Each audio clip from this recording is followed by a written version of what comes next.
جو کوئی بھی کہے کہ محمد صلی اللہ علیہ وسلم نے اللہ کو دیکھا، اس نے اللہ پر سب سے بڑا جھوٹ باندھا۔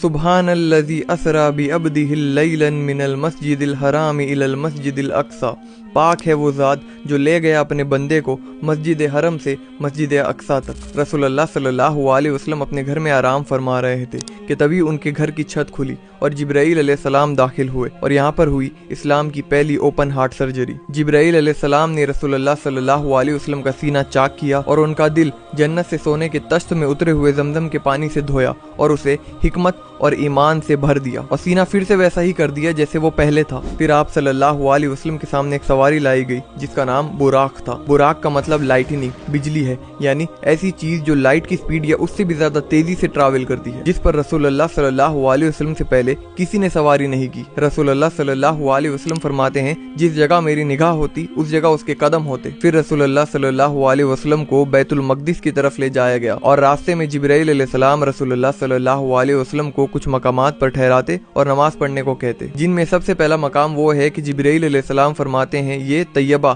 مدینہ ہے جو عنقریب ہجرت کے بعد آپ کا مسکن بننے والا ہے۔ رسول اللہ صلی اللہ علیہ وسلم کو فرمایا گیا یہاں اتر کر نماز پڑھیے۔ اس کے بعد نبی علیہ السلام کو طور سینا پر لے جایا گیا اور کہا یہ وہی جگہ ہے جہاں موسیٰ علیہ السلام سے اللہ تعالیٰ نے کلام کیا تھا۔ اس کے بعد رسول اللہ صلی اللہ علیہ وسلم کو بیت اللحم میں لے جایا گیا جہاں عیسیٰ علیہ السلام پیدا ہوئے تھے۔ اس کے بعد نبی علیہ السلام کو حضرت موسیٰ علیہ نبینا کی قبر مبارک دکھائی گئی۔ نبی علیہ السلام فرماتے ہیں میں نے سرخ ٹیلے کے پاس موسیٰ علیہ السلام کو ان کی قبر میں نماز پڑھتے ہوئے دیکھا۔ وَقَيِّمُوا يُصَلِّ فِي قَبْرِي، وہ اپنی قبر میں نماز پڑھ رہے تھے۔ اس کے بعد اللہ کے محبوب امام اعظم سید الاولین والآخرین رحمت للعالمین شفیع المذنبین امام الانبیاء محمد رسول اللہ صلی اللہ علیہ وسلم سے سارے انبیاء کی امامت کرائی گئی۔ 1,00,000 سے زائد انبیاء نے رسول اللہ صلی اللہ علیہ وسلم کے پیچھے نماز پڑھی۔ پھر آپ علیہ السلام کو آسمانوں کی سیر کرائی گئی۔ پہلے آسمان پر آدم علیہ السلام سے ملاقات ہوئی، دوسرے پر یحییٰ اور عیسیٰ علیہ السلام سے، تیسرے پر یوسف علیہ السلام سے، چوتھے پر ادریس علیہ السلام سے، اور پانچویں پر ہارون علیہ السلام سے، اور چھٹے آسمان پر موسیٰ علیہ السلام سے ملاقات ہوئی۔ جب نبی علیہ السلام وہاں سے آگے بڑھنے لگے تو موسیٰ علیہ السلام رونے لگے۔ جب ان سے وجہ پوچھی گئی تو فرمایا یا اللہ یہ ایک نوجوان ہے جسے تو نے میرے بعد نبی بنا کر بھیجا، اور اس کے امتی میرے امتیوں سے زیادہ تعداد میں جنت میں جائیں گے۔ اور 7ویں آسمان پر خلیل اللہ ابراہیم علیہ السلام سے ملایا گیا۔ سارے نبیوں نے نبی علیہ السلام کا سواگت اس طرح کیا کہ خوش آمدید میرے پیارے بھائی اور صالح نبی، لیکن ابراہیم علیہ السلام نے کہا خوش آمدید میرے پیارے بیٹے اور صالح نبی، اپنی امتیوں کو میرا سلام پہنچانا۔ کتنے خوش نصیب ہیں ہم کہ خلیل اللہ ابراہیم علیہ السلام ہمیں سلام کر رہے ہیں، وعلیکم السلام ورحمۃ اللہ وبرکاتہ یا خلیل اللہ۔ اور ابراہیم علیہ السلام نے فرمایا کہ اپنی امتیوں سے کہنا کہ جنت میں پاک مٹی اور مزیدار پانی ہے، اور اس کی زمین درختوں کے بغیر ہے، اور اس کے بیچ اللہ کا ذکر ہے جو کہ ہے سبحان اللہ، الحمدللہ، لا الہ الا اللہ، اللہ اکبر۔ اس کے بعد رسول اللہ صلی اللہ علیہ وسلم کو جنت اور دوزخ دکھائی گئی ٹائم میں آگے ٹریول کر کر، کیونکہ ابھی تو میدان محشر سجا نہیں تھا، ابھی تو قیامت کا دن آیا نہیں تھا، ابھی تو فیصلہ ہوا نہیں تھا۔ تو رسول اللہ صلی اللہ علیہ وسلم نے جنت اور دوزخ میں کسے دیکھا تھا؟ What is time? Time is not absolute.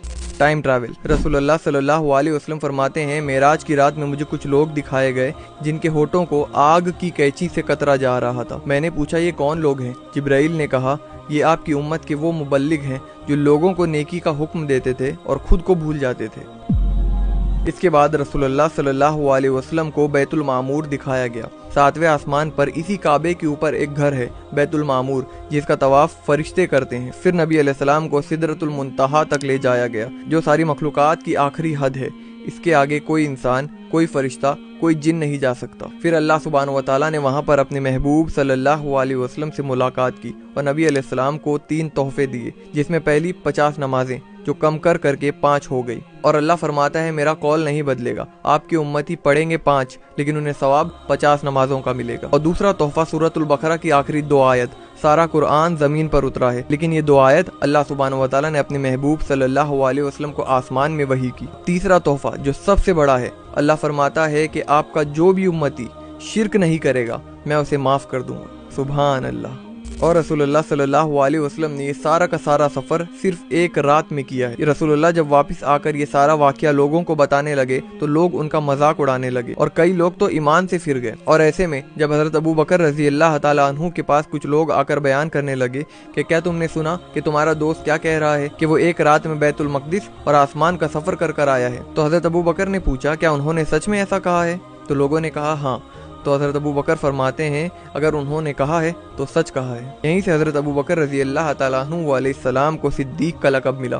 اب اس واقعے سے جڑا سب سے مین سوال، کیا رسول اللہ صلی اللہ علیہ وسلم نے اللہ کو دیکھا؟ تو اس کا جواب ہماری ماں ام المومنین سیدہ عائشہ سلام اللہ علیہا ہمیں پہلے ہی دے چکی ہیں۔ مسروق تابعی نے اماں عائشہ سے پوچھا اے اماں کیا رسول اللہ صلی اللہ علیہ وسلم نے اللہ کو دیکھا؟ اماں عائشہ فرماتی ہیں تم نے جو کہا اس سے میرے رونگٹے کھڑے ہو گئے۔ جان لو جو کوئی بھی ان تین باتوں میں سے کسی ایک کا بھی قائل ہوا اس نے اللہ سبحانہ و تعالیٰ پہ بہت بڑا جھوٹ باندھا۔ جو کوئی بھی کہے کہ محمد صلی اللہ علیہ وسلم نے اللہ کو دیکھا اس نے اللہ پر سب سے بڑا جھوٹ باندھا۔ مسروق تابعی فرماتے ہیں میں لیٹا ہوا تھا اور یہ بات سن کر اٹھ کر بیٹھ گیا اور کہا اے اماں جان رک جائیں اور اپنی بات میں جلدی نہ کریں۔ اماں کہ اللہ نے قرآن میں نہیں فرمایا وَلَقَدْ رَآهُ بِالْأُفُقِ الْمُبِينِ، دیکھا اس نے اس کو افوق پر؟ پھر دوسری آیت پڑھی وَلَقَدْ رَآهُ نَزْلَةً أُخْرَى عِنْدَ سِدْرَةِ الْمُنْتَهَى، پھر اس نے دیکھا سدرت المنتہا پر۔ اماں فرماتی ہیں میں اس امت میں پہلی ہوں جس نے رسول اللہ صلی اللہ علیہ وسلم سے یہ سوال کیا، اور رسول اللہ صلی اللہ علیہ وسلم نے فرمایا یہ آیتیں جبرائیل کے بارے میں ہیں، میں نے اسے اس کی اصلی شکل میں کبھی نہیں دیکھا سوائے دو موقعوں پر۔ میں نے انہیں دیکھا وہ آسمان سے اتر رہے تھے اور سارے افوق پر چھائے ہوئے تھے۔ پھر اماں عائشہ نے سورۃ النمل کی آیت نمبر 103 تلاوت کی لا تدرکہ الابصار